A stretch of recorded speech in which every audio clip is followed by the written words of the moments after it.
I remember that conversation vividly. Mummy, Daddy said I can have a horse, a pony. She goes, oh, don't be silly, son. Don't be silly. I like that you knew to aim high. You're like, can I be in the Beatles? And he's like, no. And I can have a pony. He's like, yeah, I guess. Yeah, you're gonna have a pony. Yeah, I mean, I can't let him down. I already told him You no know, about when the you Beatles. think about it, it's two of the best things that can happen to you, isn't it? Really, Yeah. either being in the Beatles or having a pony. It's a tough choice, really. It is, yeah.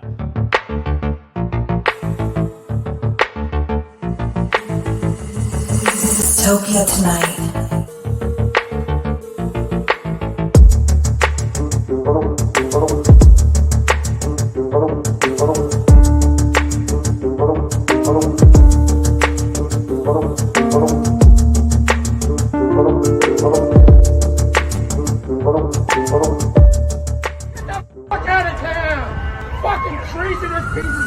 Dystopia tonight.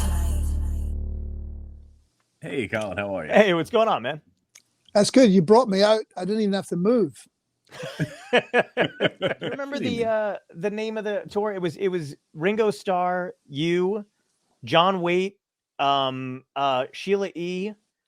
Yeah. And I think somebody else. Am I wrong? Maybe somebody else? Yeah, Paul Carrick on keyboards. That's who it is.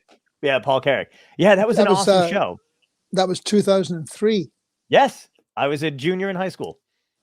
And that was the first tour that I'd done with Ringo, who's been doing this Ringo Starr and his all-star band for 30 years. So yeah, that was the first time I got invited to do it. And so yeah, that's 18 years ago, something like that, 19 years ago. It was you guys were amazing. We were like really pumped to see everybody, and it was the first time I'd seen you live. And you guys all every single one of you, everybody just crushed. It was great. It was such a great show. Excellent. Oh, that's good to know. Was it the first time you had worked with any of those guys too? Yeah. Oh, wow. That's awesome. I always wonder what the dynamic is like in that kind of situation, because you got to be aware of each other's music, but like, do you have to learn everybody's stuff, or is it just kind of like you're already familiar with it? No, you learn the stuff before you get to rehearsal. Okay. You know, you don't want to get to rehearsal and say, okay, how does this one go? you want to know how it goes, and then what happens after that as well. But no, one of the great things about playing in Ringo's band is that it's like a covers band, you know, you get to play other people's songs and be a sideman for everybody else. And also, you know, you're playing with Ringo. So you turn around and one of the guys that played in the Beatles is playing with you. So it never ceases to be just this side of surreal. We've had a bunch of other guests on, like musical guests and stuff like that, and it's funny because every time they get to interact with a Beatle, I'm always amazed because they act just as big of fans as like anybody else would be who's not in the music industry. We just assume you all know each other. Same way with stand-up comedians. Like everybody always thinks we all just know each other, but it's cool when like we hear that you guys are genuine fans of the same people everyone on the outside is fans of. You know what I mean? Like it's cool that you have that kind of admiration for, you know, like a Beatle, same way we do. Absolutely. And completely. That's one of the great things about playing in Ringo's band is that, you know, there aren't so many, well, there's no real issues with ego in Ringo's band because everyone is doing it because of Ringo. So all the other dynamics that usually happen in bands don't really happen so much, you know, because of the fact that everyone just wants to play with Ringo, you know. Right. So you go, yeah, I'll do that. and then you get to sing songs that you never really imagined you'd be performing, you know. I mean, it's hard enough. It's challenging enough learning your own songs. Right. But it's good. Yeah, it's good. That one you saw in 2003, I was the only guitar player in the band, so I was quite nervous about the whole thing because I had to kind of cover a lot of ground. But it worked out okay, I think. Yeah, and that's cool that there's no ego too, because I noticed there's like, you know, because Sheila E. has basically that one hit wonder, you know, The Glamorous Life, but then they did like a few of your songs. So I always wondered, like, you know, like it's like they've got to learn more of your songs. Is it weird or is it? I think Sheila did 3. I think we all did 3 songs from memory. Okay. Yeah. You maybe you're just not remembering the other 2. I may not remember That's really shitty. Yeah, I feel bad now. she's amazing, but I was like, I think there was only the one. I hope she's coming on next week so I can talk to her about this. She's a monster drummer to play with. She's a great drummer to play with too. She's really great. Even at sound checks, if you'd be messing around with ideas, she was always right there. You know, so yeah, she was terrific.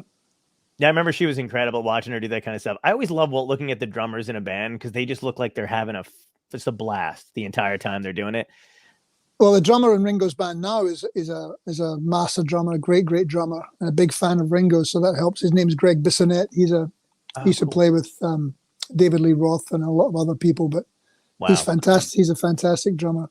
And then, of course, there's Ringo in the band as well. So yeah, exactly. I was gonna say no one swings like Ringo. Right. Yeah. Do you remember what your first instrument was? Piano. Piano? Oh, wow. Okay. Because you were telling me backstage. I gave it up, you know, my biggest regret. Oh, really? Yeah, you know, because I wanted to go out and play football. And, you know, I didn't want to practice. And so I gave it up. Stupid person. I still get annoyed with myself now. Did you never try to pick it back up? Yeah, I'm learning. I'm trying to learn now, but you know, it's tricky when you're old and learning an instrument. But I've got the book, you know, Piano for Older Beginners. Oh, really? I didn't even know there was a book. Yeah, there's a few. That's incredible. It's good. Yeah. Do you ever tempted to like ask somebody that you know, like, hey, you want to teach me piano? Who's like the greatest piano? Like, why don't you just come over?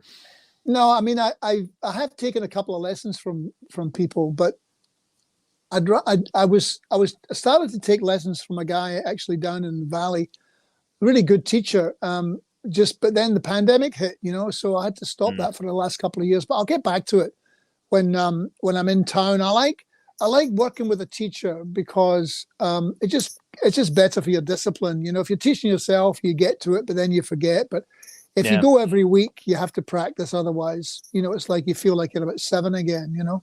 Yeah. And it's nice to have somebody else there where it feels like you don't want to let them down. You know what I mean? Like, it's like working out with a friend at a gym where you're like, I got to go for them. If I go for me, I'm just going to stay home and eat cake.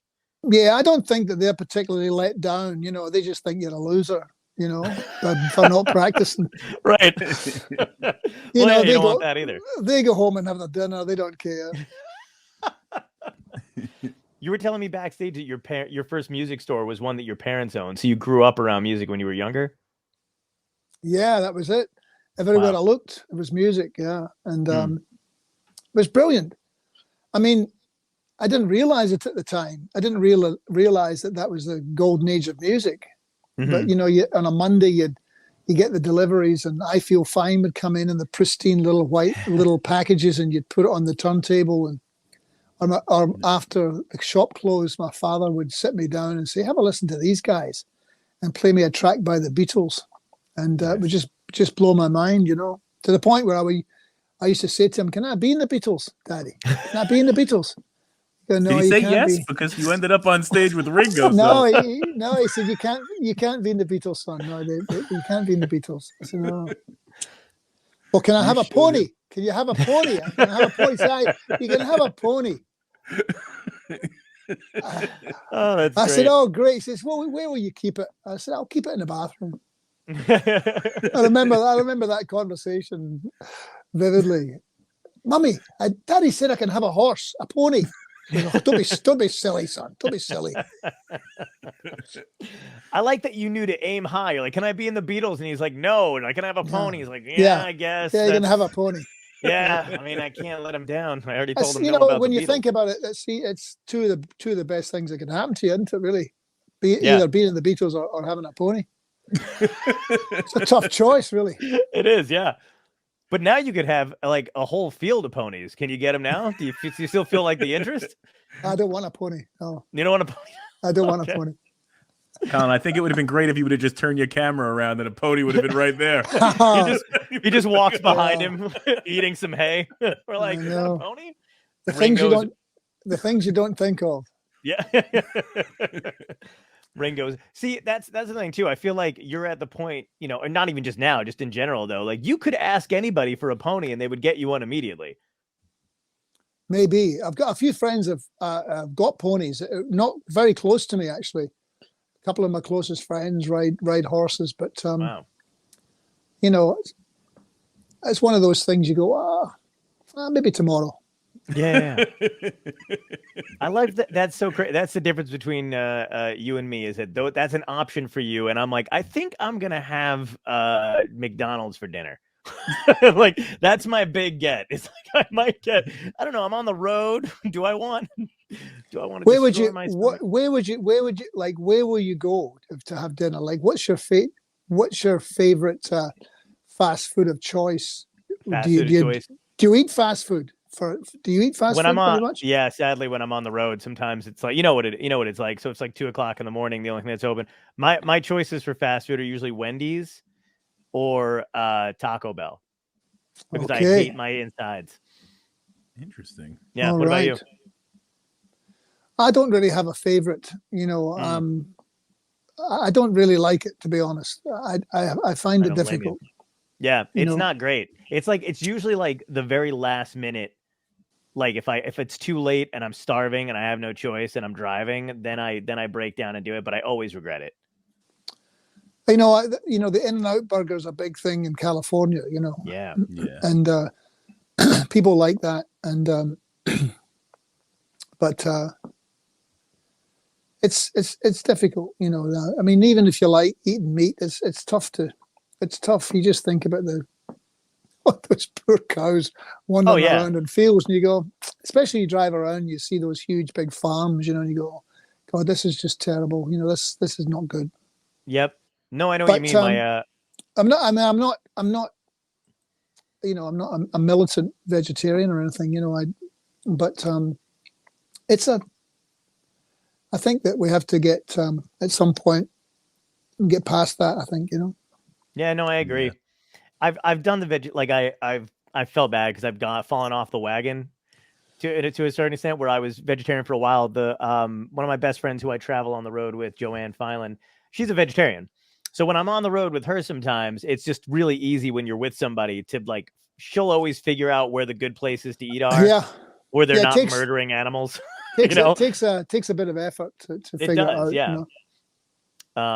But the In-N-Out burger is better. It is better. Yeah. I mean, I enjoy it better, really. I mean, it's not like I don't ever not eat some kind of animal product or a little fishy, but it's very rare. But whenever I do eat basically a plant-based diet, I feel a lot better, Me too. Always feel better. You look better. I sleep better. I don't know why. It's amazing that nobody's like. Is that what you use for your? Is that why your beard is looking so resplendent? That is. I'm well rested. Yeah, thank you. I appreciate that. I'm putting that on my resume, and I'm like, Colin Hay likes beard. I'll tell you the truth, Colin. He takes those women's one-a-days for hair and nails, even though they say women. Well, why not? Women know things. Women know things we don't. Oh my God! One of my friends is trying to get me to do a face mask thing, and not that I refuse, but I can't. That takes a level of discipline I don't have. The face mask thing? Yeah, like they the stuff that goes under the eye, and then your face is green. Cucumbers on the eyes. Yeah, I'm not there yet, man. I can't. I don't know. Maybe it'll benefit, but I can't do it. A nice spa day. That's going to be the name of this episode: Spa Day with Colin Hay. I like it. I like a foot massage and a facial is as much as the next man. Yeah. Is there stuff what do you kind of treat yourself to when you're on the road, when you're doing shows and gigs and stuff like that? Is there anything you'll splurge on? Nah. No. No, it's boring. I'm complete. I want to say I get bored with myself. I don't really get bored with myself, but it's all about those 2 hours now, Yeah.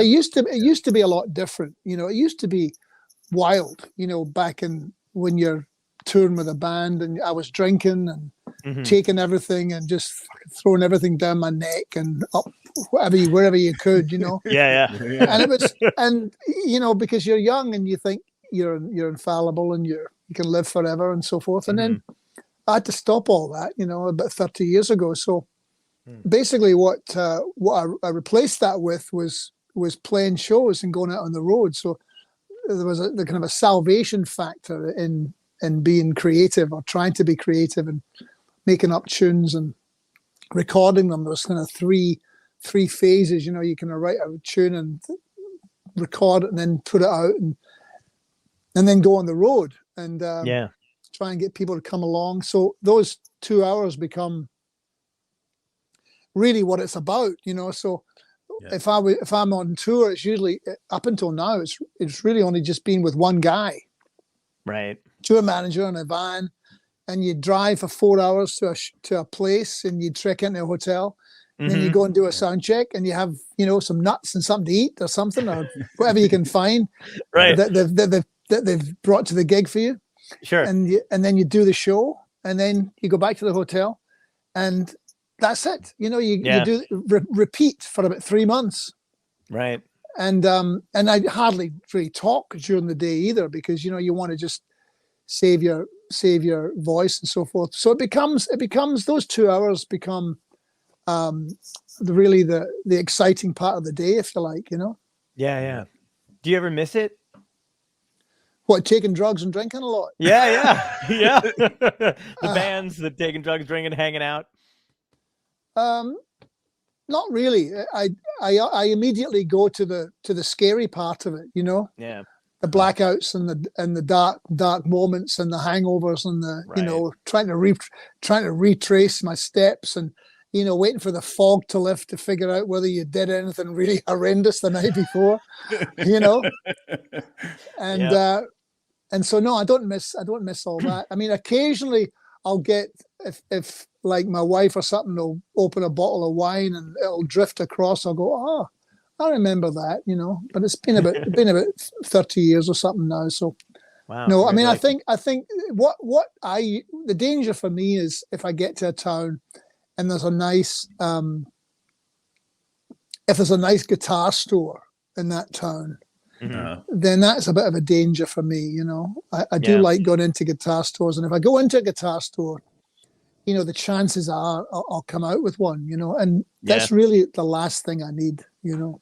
But that's also just another addiction that I transferred from alcohol to acquiring guitars. But it's a little bit healthier, but it's still quite an expensive habit, you know. Sure. But I'm trying to kind of curtail that of late as well. Right. But you know what's cool about that though? You get to kind of get away with it because, you know, if your wife ever said anything, you can be like, could have been drugs, but I bought this guitar.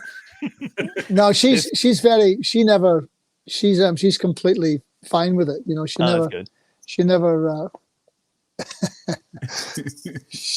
accepting of that particular habit. Yeah. Does she have like a thing that she loves? Does she love shoes or bags or something? No, I'm a bit of a shoe person, to be honest with you. More than her. Yeah, I do like an Italian shoe, yes, for sure. But I can't really wear regular shoes. I mean, you get to a certain age and you just think it's sneakers from this point out, you know, really. Yeah. You know, because I've got lovely shoes and I just can hardly wear them because half an hour in you're going, what the fuck did I put these on, you know? No, Cecilia's very, she's quite frugal in many ways, you know. She could go out and do a lot more serious damage than she does. Yeah. But we both kind of do the same thing in a way. We're both, especially since this pandemic happened, you know, we both stay at home and we've been writing a lot of songs and just kind of working with different people and sending files here and sending files there. That's been all we've really been doing. And occasionally, you know, we go upstairs and make a bit of food and then walk the dog, go down the beach and walk the dog, and that's about it, you know. Nice. Yeah. No, it's not a bad life, really. You know, no. Could be a lot worse. I have a weird, like, my thing is I love leather jackets, and I've got like 10. Speaking of cattle, by the way, which is just so sad. Like at one point I actually thought about it and I was like, what, like, I think I would murder a whole field of cattle just to have the perfect leather jacket. That's like younger, like, and now I've like rationalized it where I'm like, well, they're making them anyway. So I don't want to wait, that's my rationale, but I've stopped buying them because I did feel bad, but I did for a while. Like if I went out on the road and I saw like a cool, jacket, I'd buy it like instantly. And there's no reason to have, but that's like my thing. I think jackets are fucking awesome. I can understand that completely. Yeah. Absolutely. Clothes are very addictive, Yeah. And there's some kind of connection I feel between, I don't know what it is exactly, but between performers and the type of jacket they wear on stage, summer, winter, but it just makes you feel like that's your uniform for the day. Yeah, there's a lot of people wear really warm coats in the middle of summer. I can understand it, but I think it's a bit silly. Oh yeah, because you overheat. But it's the vanity thing. But you're just going. Whenever I see somebody on stage is wearing a really warm coat on a hot summer's day, I always think to myself, he must be sweating a lot under that. Yeah. Yeah, there's more than a couple times I've been at a comedy club where like the lights are beating down and I'm like, what in the fuck is going on? Just like pouring sweat. And I'm like, oh yeah, I'm wearing a leather jacket in 90-degree heat. You're talking about the pandemic and the stuff you had done. What happened was there's this young lad from Sydney in Australia who I'm not sure where he's from, to be honest. He might be from Perth. Okay. Not sure, but his name's Lude, Luude. He did he remixed and did an electronic version of Down Under. Oh, okay. And he asked me if I would get involved with it and send him a new vocal. So I did that. Oh, nice. And then he put it out, and it's kind of going nuts. It's going pretty crazy. It's number 1 in New Zealand. I've heard, I've seen it on TikTok. In Australia, yeah. I just did a wee TikTok thing as well. You'll need to have a look at that. It's a bit silly. So that's what's happened, and that's interesting and amazing, really, and random. The song took about 40 minutes to write down, and it was released about 40 years ago, and it's a hit again. 40 years later, it's quite remarkable, and I'm extremely. I would not have predicted that. Yeah, it's cool though, because do you still get like joy out of seeing your stuff in movies? Because I've seen it in movies, TV shows. One of my favorite appearances from you is from, I love the show Scrubs, like one of my all-time favorite shows. And I remember you were in the episode Overkill, which is named after the song. Yeah. And that was like, but you were on 2 other times too. How did you just build a relationship with Zach Braff? Yeah. Well, no, we just had a couple of mutual friends, and I remember seeing him at a party a long time ago, and before he was in Scrubs. And he said, "I got this gig in this television show." I said, "Oh, good man. Mm-hmm. I'm going to be the star." I said, "Oh, more power to you." And he said, "I'll take your CDs in there and see if I can get a couple of songs on the show." Wow. And I said, "Why don't you do that? That's a very good idea." And so, that's what he did. And he went and took my songs to the guy that created the show, a guy called Bill Lawrence. And and they used a bunch of songs over the seasons that they were on air. So, as a matter of fact, he was that guy Bill Lawrence annoyed with the fact that that he hadn't heard of these songs and didn't understand why my songs. He said to me, "Why are these songs not on the radio?" And I said, "That's a very good question. Right. I don't know the answer to that." But so he thought, he took it upon himself to try and increase my profile, which he did. And so I'll be forever grateful to them, because they increased my audience, and of course opened my visibility to people like yourself that saw Scrubs. So it was a great thing, because it was kind of a popular show, but it was still kind of a cool show. It was still a bit culty, it wasn't kind of like big mainstream show. It was interesting, and so I liked it Yeah. Yeah, it felt very cool for I know what you mean. Like my friends and I would watch it, but it wasn't one of those things that like I think my parents were into at the time or anybody. It was just strictly for my generation when we were coming up. So it's still like I have all the DVDs. It's still one of my favorite TV shows of all time. Yeah. Now this might be wrong because I read this a long time ago and maybe you can correct me. I have no idea. Yeah. So Waiting for My Real Life to Begin is one of my favorite songs. Yeah. And I had read that that's correct, John. Thank You're you. not wrong. That is completely correct. Yes, that was my question. Is that one of my favorite songs? Please. It is. Yes. The $800 question. But I had read that it was about a time in your life where I think your wife had given you advice just about being present, and maybe you were kind of waiting for or maybe the song is about somebody who's really not present in their real life, like stuff is passing them by because they're waiting to become famous or they're waiting for their next big thing and they're missing all the little things. Is that true? That's completely wrong. What is it about? That's so sad, no. But that is what I read.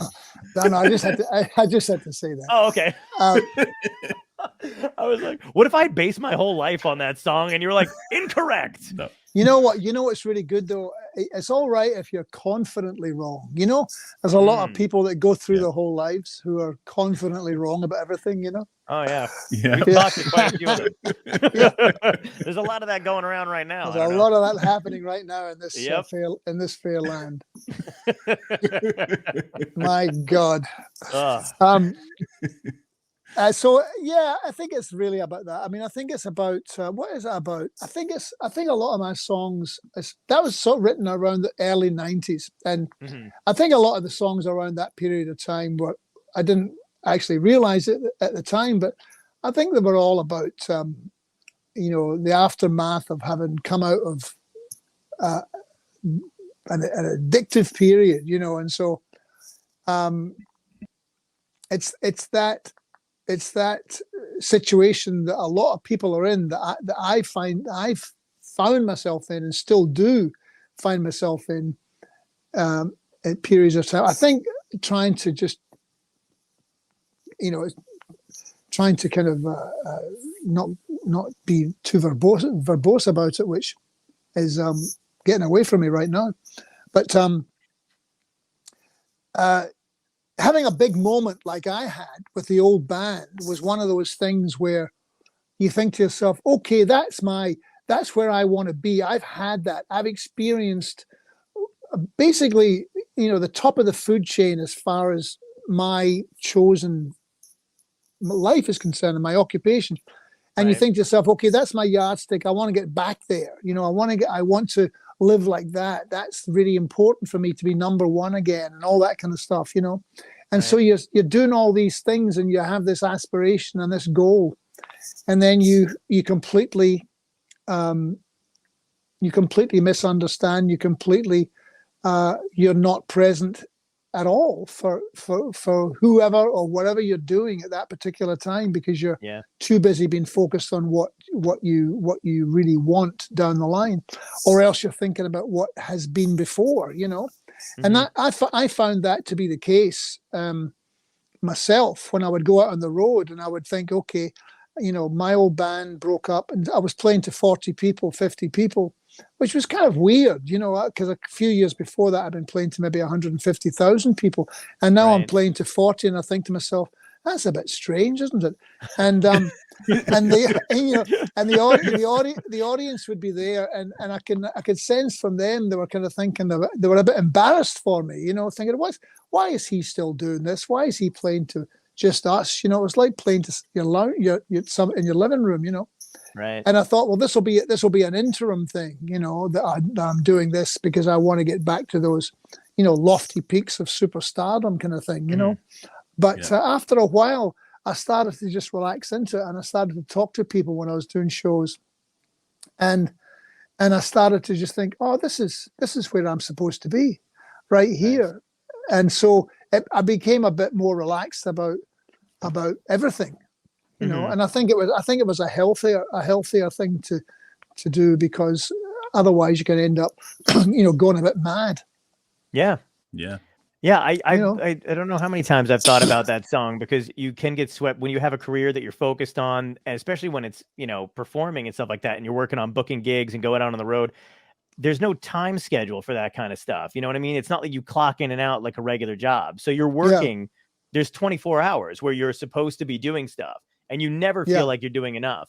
And I remember when I, first heard that song, it really hit me, because I was like, because you're who you are, and you've had all that success and men at work and all this stuff, and I'm like, I always wondered like how you took the time in between all that to not even like calm down. That's probably the wrong word to do it, but like, what do you do to stay centered and focused, and to pull yourself out of that when you notice yourself getting caught up in it? Well, it all just fell away from me. It all just went away. My old band broke up, and I left Melbourne, and I came to live here, in Southern California, and I had nothing. I mean, I had, I wasn't poor. I had some money in the bank, and I could still play and sing, but I didn't have. I'd been dropped by a major record label, MCA Records. They dropped me. I didn't have any management. Not that I particularly wanted any management, but there's something unseemly or something about having a manager when you're a grown person. But anyway, I didn't have a manager, and I didn't have an agent. An agent's important because they can get you a gig. That's important. But somebody just managing you, it's kind of like, well, what do they do? Move a few bits of paper around the desk and go, we're gonna get there. Yeah, it's gonna be great. Yeah, I just make a few calls. Fuck off. You just described 90% of the managers I've ever had. I was like, is he doing an impression? Is he mocking me right now? Oh God. So what were we talking about? I can't remember now. What were we saying? Oh yeah, I didn't have anything going. So it wasn't like I was really doing anything. I was kind of going, okay, I made a CD down here where I'm sitting. This is my studio here. So I would make a CD, and I didn't know how to even,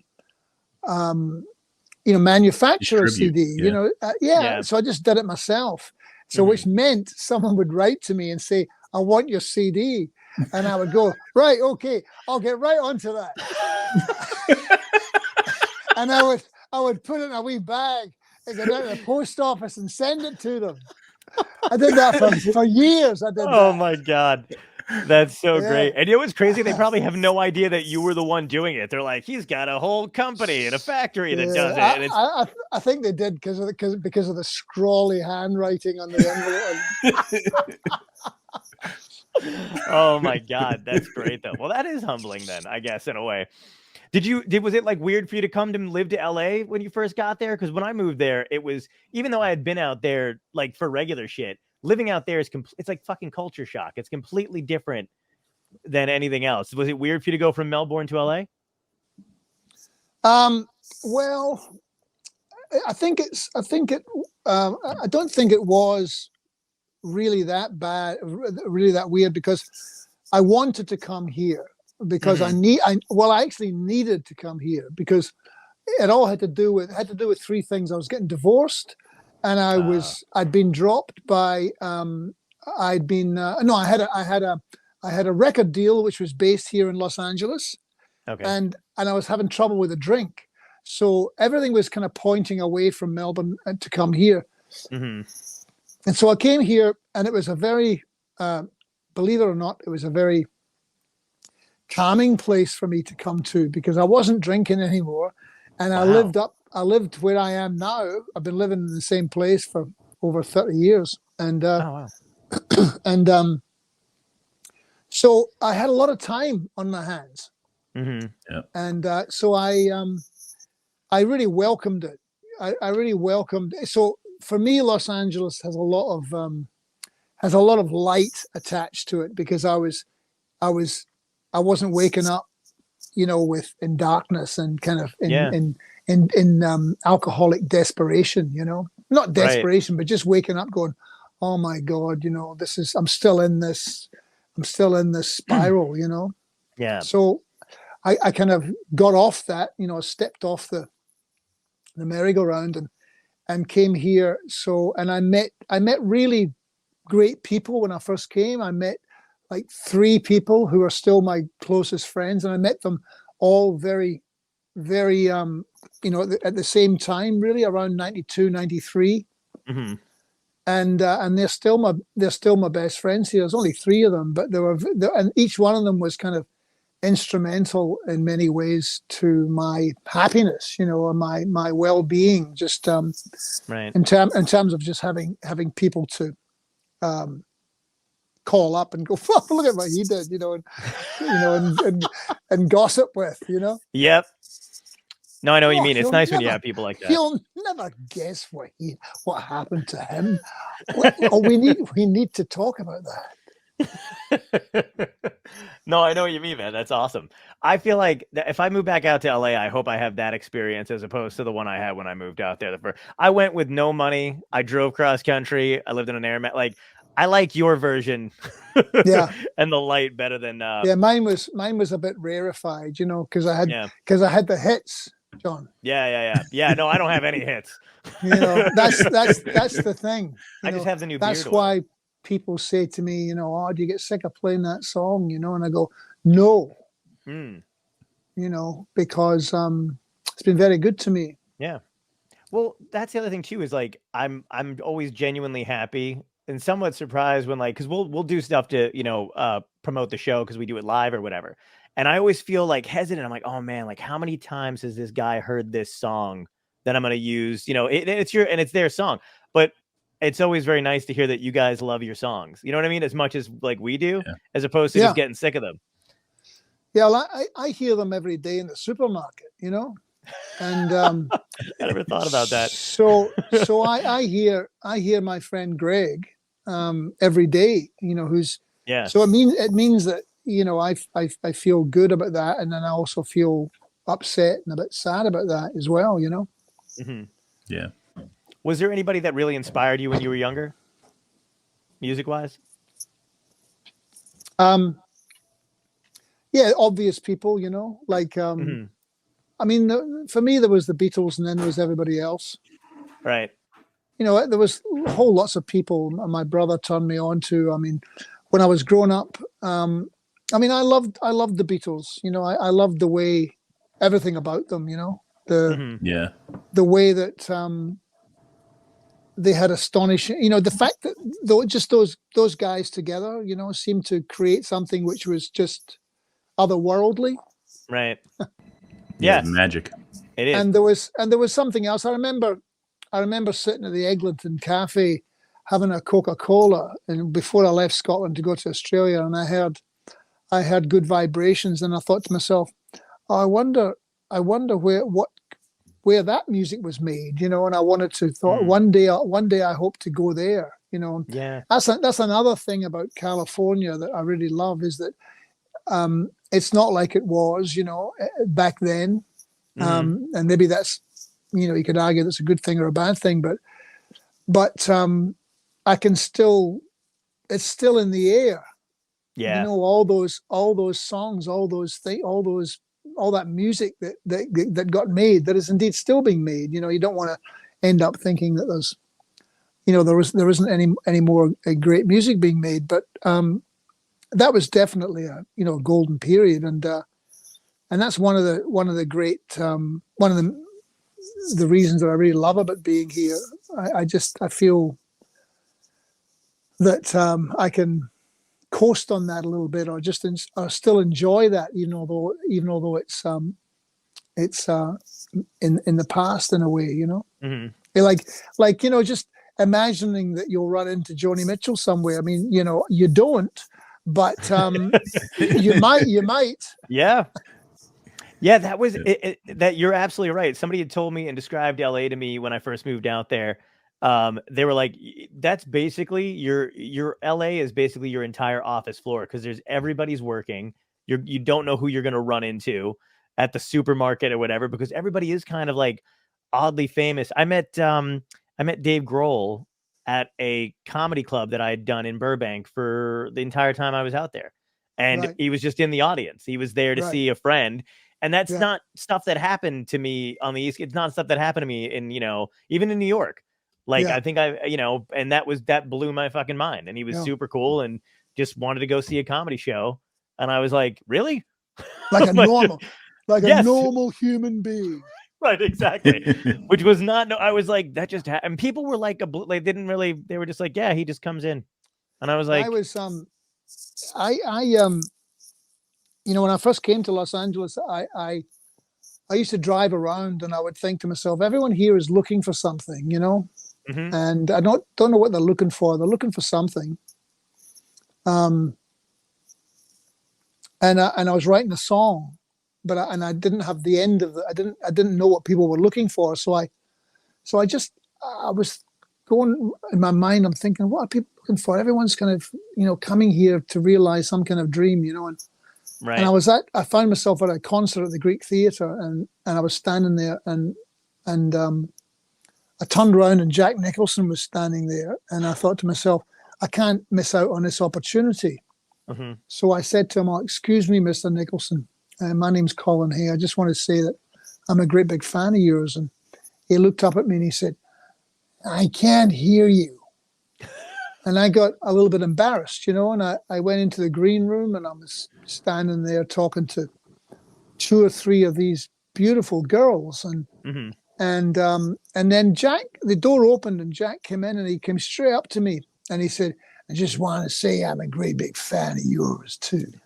Oh, wow. And I got really excited, I thought, wow, that's amazing. And then he walked off, stood for a minute and wandered off. And I was still talking to this girl, but I was distracted. I kept on looking over her shoulder to the point where she said, what are you doing, Colin? And I said, oh, you'll have to excuse me. I was just looking for Jack. She said, yeah, everybody's always looking for Jack. And I thought, oh, thank you very much. Excuse me, I need to go. I need to go and finish my song.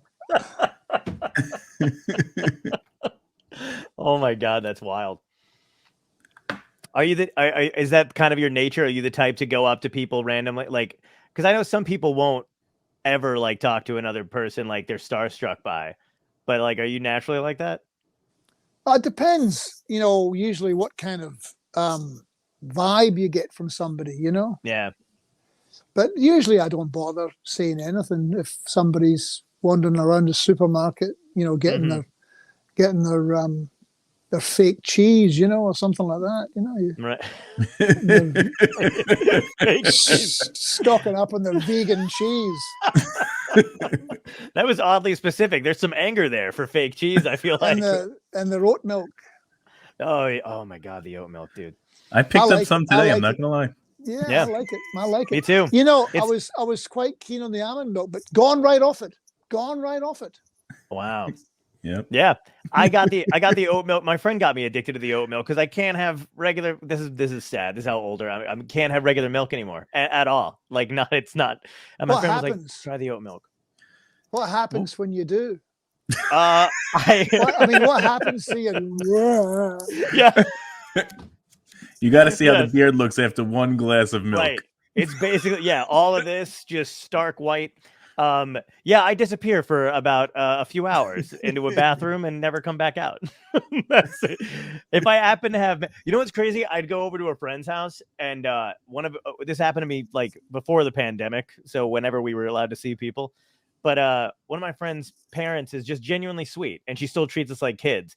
And I went over there and she literally had a giant glass of milk, whole milk, and cookies out for us. And my Italian I could not say no because it had already been there. And I was like, I'm going to drink this and I'm going to have to go home. So I just sat there and drank the whole thing. And I was like, all right, guys, I'm out.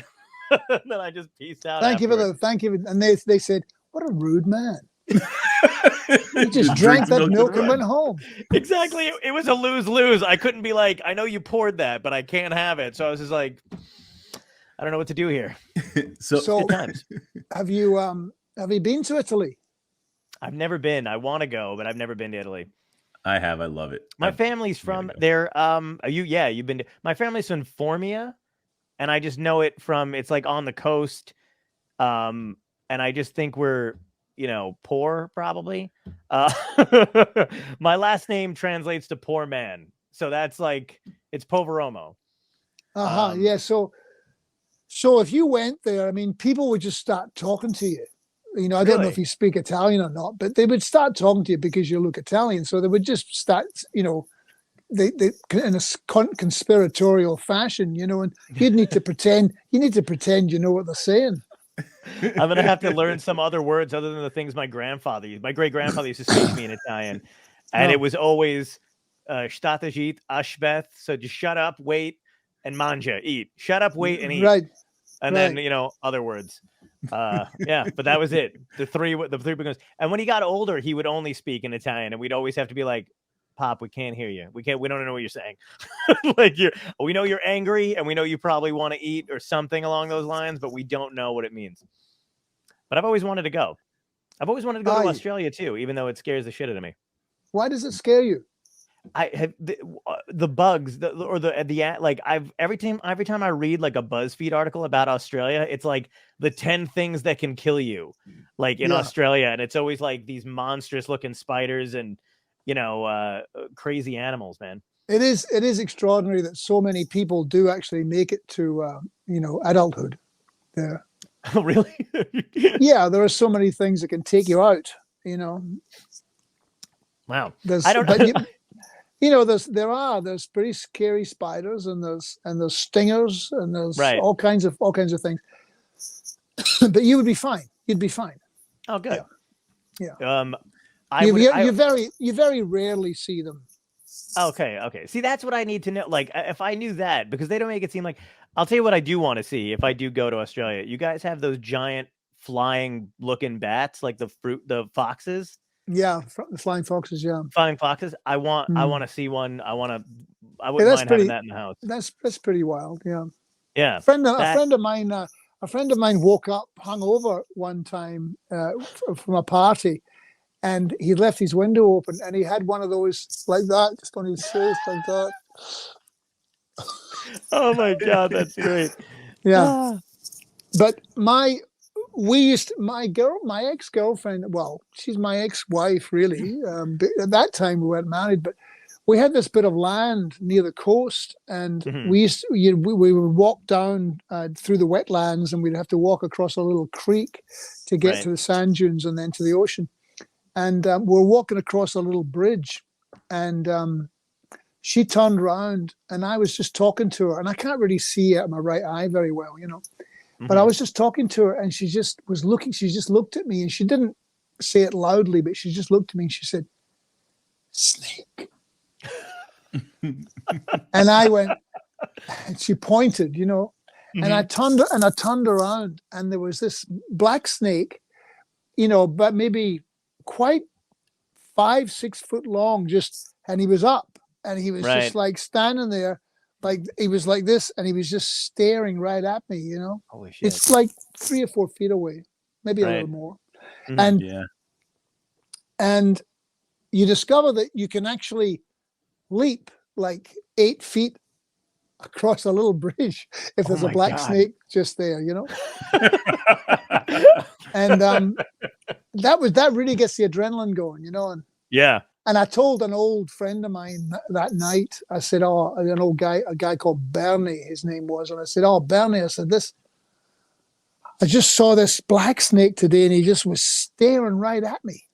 And he said, you don't want to worry if a snake stares at you, Carl. You only want to worry if a snake frowns at you. See, there's people down there who've got all kinds of great advice.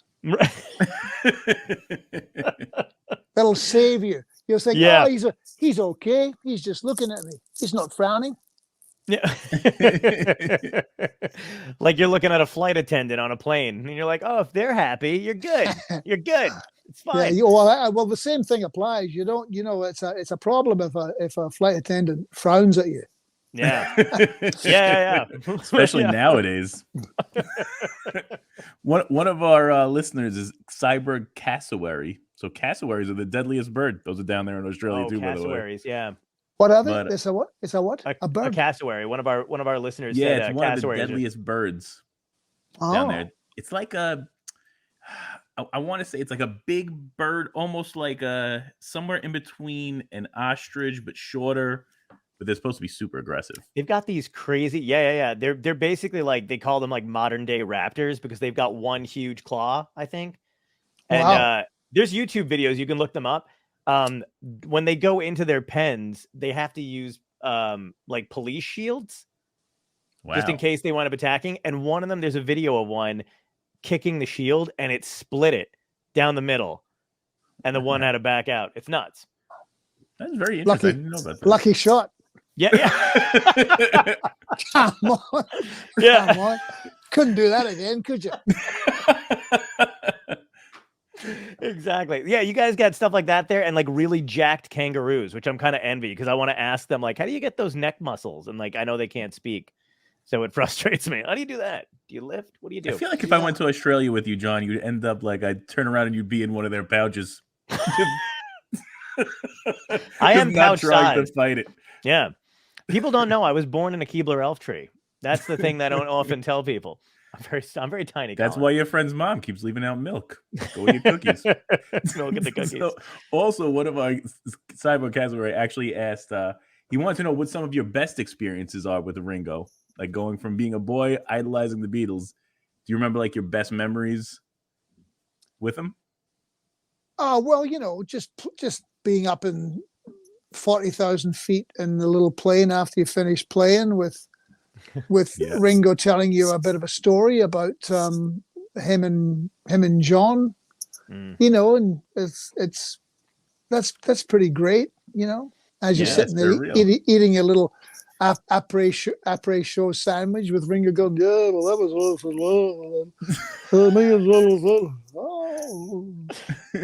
So he's got a little bit of Bob Dylan in him. It does. That's nice. Where you're like, I think I have to decode half of what he said. I saw one of my friends. Yeah. Oh my God, that's hilarious. Do you have any? I mean, I feel like there's a lot of stuff going on in the music industry and all this talk about people leaving Spotify now. Neil Young, Joni Mitchell, because you mentioned Joni before, it reminded me of it. Do you have any opinion on that kind of stuff about leaving Spotify, protesting against that kind of stuff, or do you support it? Yeah, I'm very confused. Well, I'm not confused about it, but I am torn because it's like with a lot of things to do with what's going on if you in the broad term with canceling people or cancel culture. I haven't really watched his podcast, or I've seen little snippets, but I've never really seen what he does. But not that really matters, Right. But there's a lot of people that rely on Spotify. The Spotify is really an important part of people's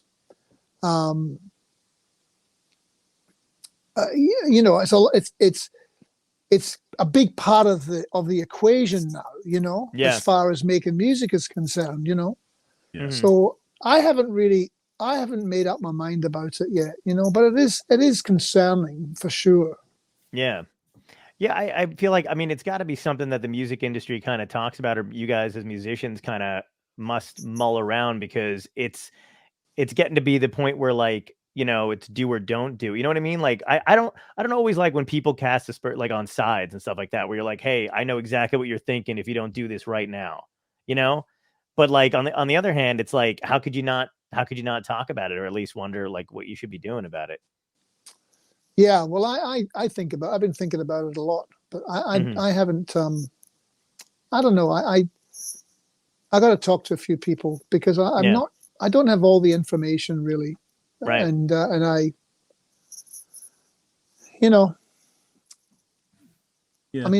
I started off, busking on the streets, so maybe that's. Yeah. Did you really? Did you start as a busker? Yeah. Really? I'm so jealous of that. I feel like that's so interesting. Like, that's such an interesting life experience. I know a lot of people that have done it, and they make really good money and just expressing their music without like a giant stage to be on. Yeah. Yeah. I mean, I did it. I went away. I went from Melbourne to Sydney to make it, and came back to Melbourne with my tail between my legs. But yeah, for periods of time, I've played in the street. You know, it's great. It's good. Yeah. And played in, you know, for years and years and years. You play wherever you can. Yeah. You ever get the urge just to do it now? Like now that you're so big, but if they didn't know who you are, wear a little hat, glasses so nobody knows it. Hey, and then I'm not that big, believe me. I had a moment, you know, but you know. But if you did a couple of songs from your moment, do you think people would be like, he sounds just like that guy? Well, you know, I played down under at a friend of mine's wedding a few weeks ago, and this young guy comes up to me and he goes, "Hey man, I love your version of that song." And I said, yeah, I wrote that song. And he said, "Wow, really?" He said, "Yeah." He said, "Well, it was still good." Oh God, that's got to be great. You're like, all right, I'm definitely gonna go hit the bar. I know it's been 30 years, but thanks, buddy. You know, they're the thing. I mean, they're the little bits of, they're the little small nuggets, the little thing that people say are just, you know, it's ridiculous. Yeah. I mean, I was in the South Melbourne market in Melbourne a while. I love going to markets, you know, and first of all, I walk around completely, you know, for the most part, completely anonymous. You know, people don't happen, you know, it was years and years ago when people go, "Oh, that's that." But I was walking down through the market, and this guy said to me, "Hey man," he goes, "Anybody ever told you look like that bloke Colin Hay?" And I said, "Yeah." I said, "Yeah, they have." And I said, "What's really weird is," I said, "I've got the same name as him." And he goes, "Yeah, that is fucking weird, yeah."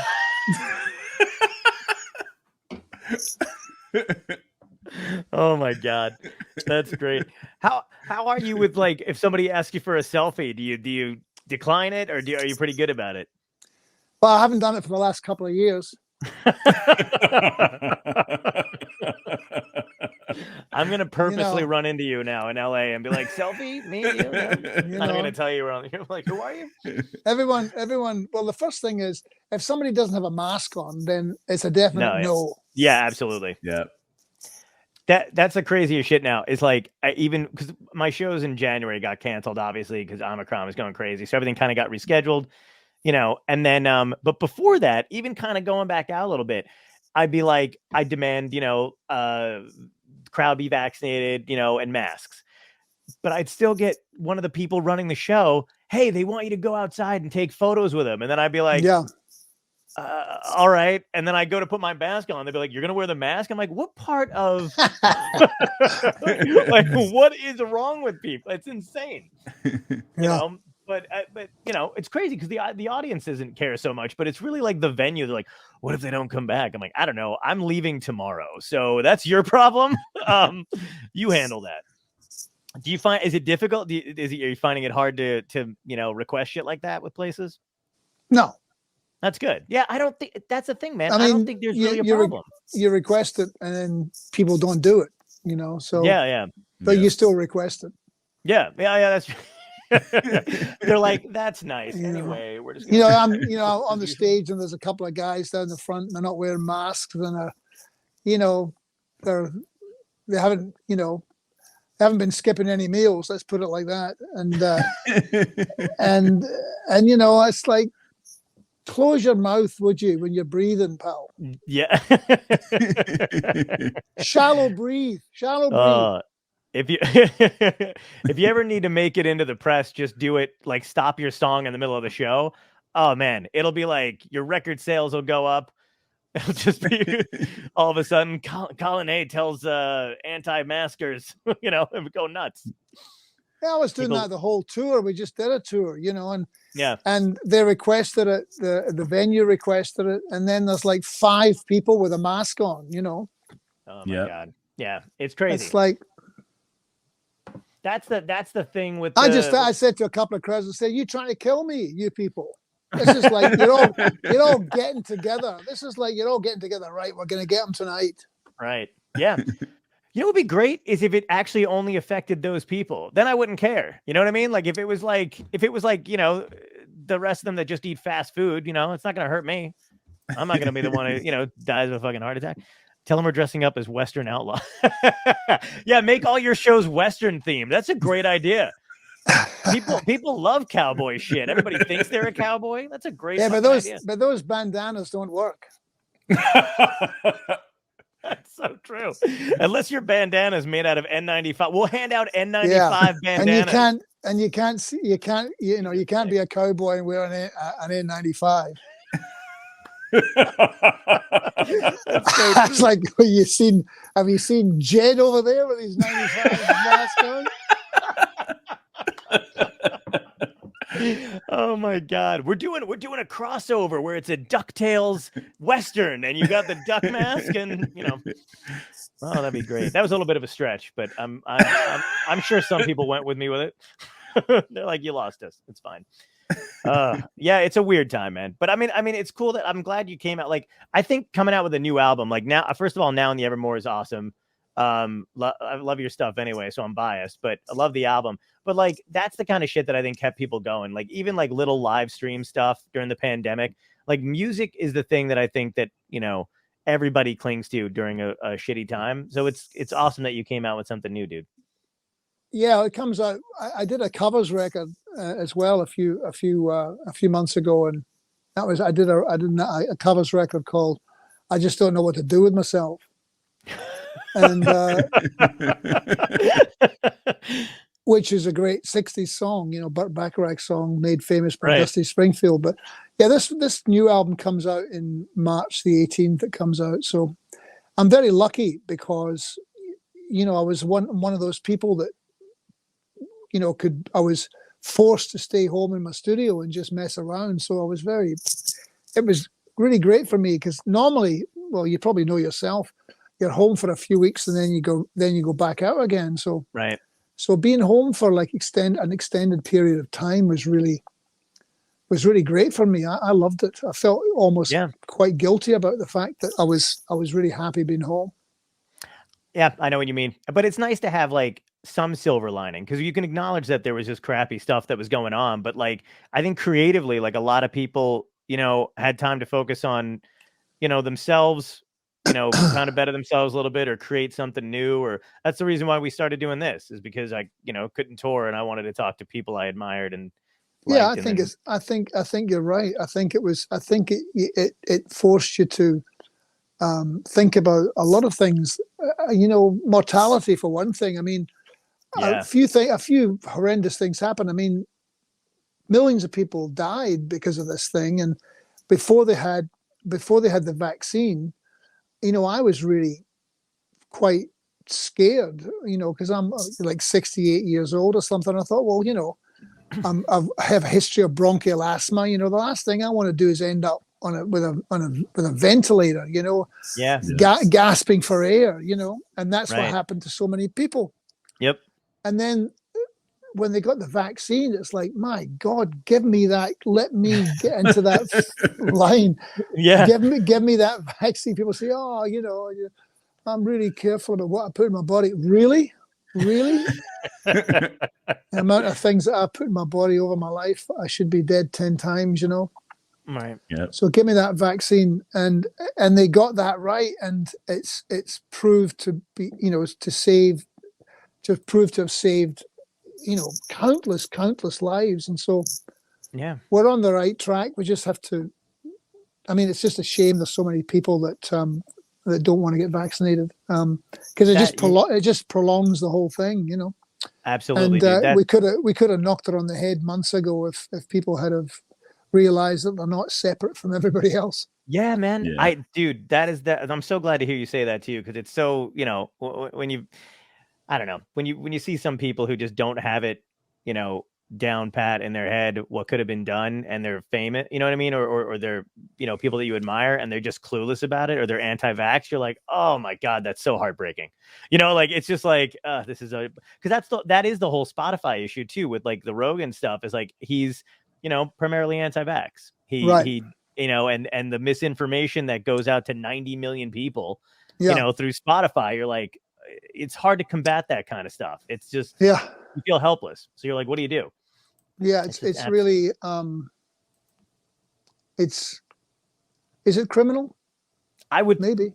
I feel that that's the thing, man. I feel that's the craziest thing, because it's the issue of, people conflate it with free speech, and which no one has a problem with. It's ridiculous to assume anybody would, but I think it's the difference of like, the old thing where it's like you can scream fire or in a building or whatever, like that's part of free speech.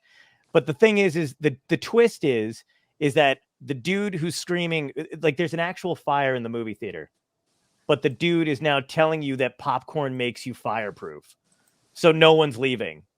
Like that's the issue that I think is criminal. Like it was a weird analogy, but I'll get it right. No, I think I think you're correct. It's really, I think this spreading misinformation is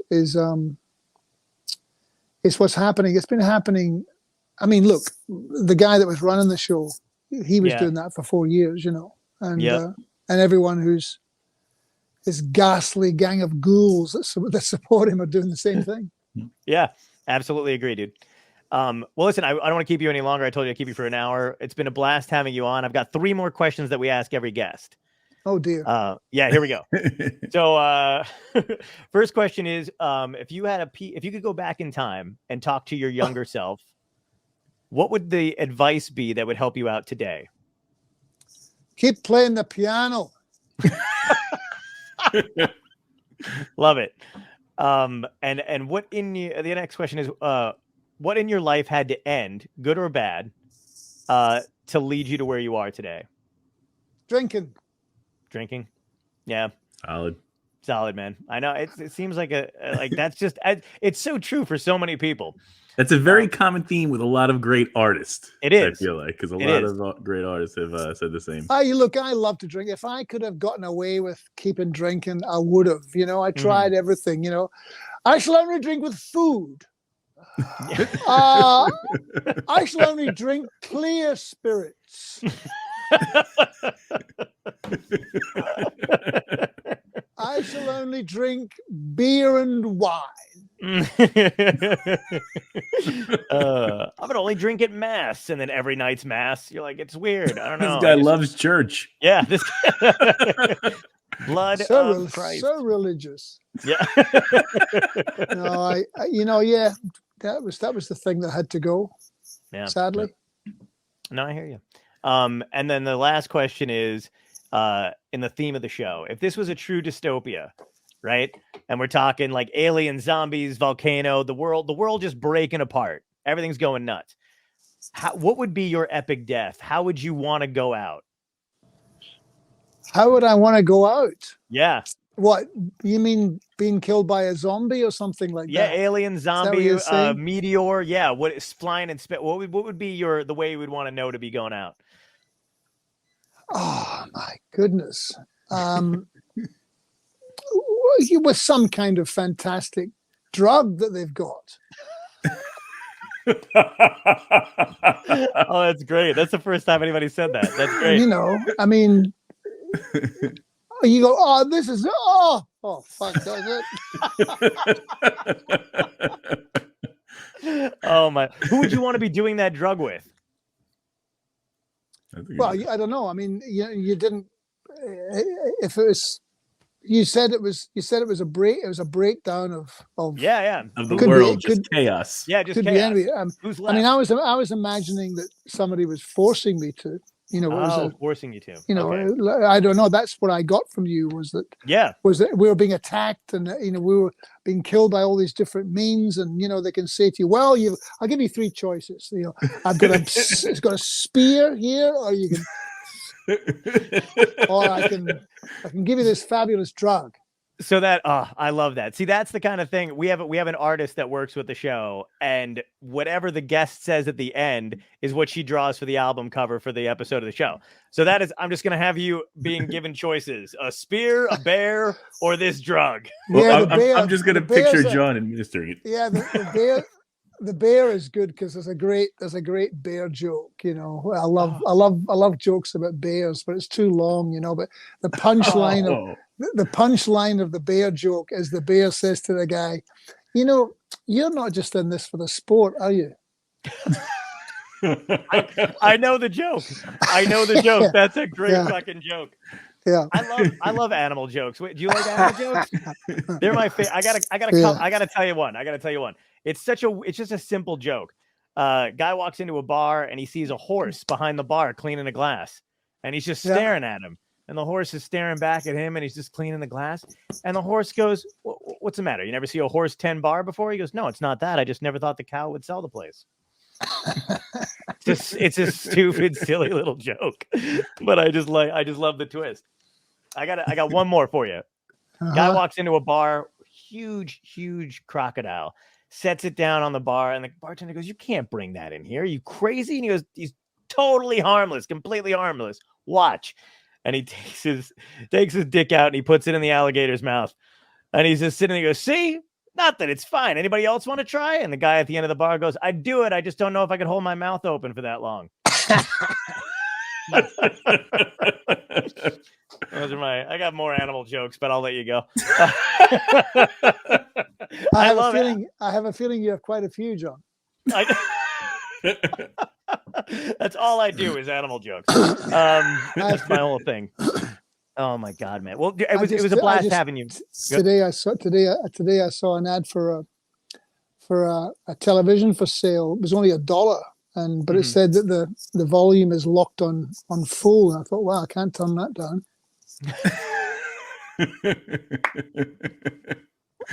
Oh, I love it. Is that your favorite joke? No. No, it's just the last one. The last one that came to me today. A friend of mine. Love it. But no, go ahead. No, my dog just came over and he's hassling me. Oh, okay. He's just imagined your dog in the corner, like, wrap it up. Yes, he was. He was standing here, just doing that. His tail was going. He was going, "What the fuck?" You know. You said an hour. Because as far as he's concerned, I'm talking to nobody. You know. He doesn't know that you're there at all. Yeah, I just realized our pets must think we're nuts. I was gonna say, so he knows our audience. Yeah. Well, dude, it was truly an honor to talk to you and get to hang out with you for an hour, man. So thanks so much. Yes, thank you so later, much. Guys. It was such a pleasure. See you later, man. Have a great one. Thank you.